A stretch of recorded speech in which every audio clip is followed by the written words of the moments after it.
Have you seen our From Ireland collection? Here are a few of my favourites. Paper pet kits from West Cork. I'm working on the seahorse at the moment. Handmade organic Christmas stockings from Limerick. DIY advent calendars. Activity tubes. Organic vegan truffle making kits from West Cork. Teddy bears from Cavan. Wooden toys made for us by Mike in Ballinasloe from Irish Wood.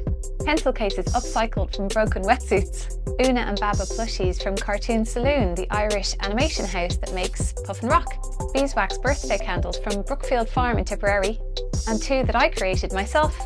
Experience gift cards and Winnie the Pooh greeting cards, both with wildflower seeds in the paper so you plant and grow when you're done. And just so many books about nature from babies through adults, including our favourite, the GIY Almanac. Buying local is great for the Irish economy, and buying from an Irish retailer that buys from Irish producers using sustainable materials is about as good as it gets, if I do say so myself.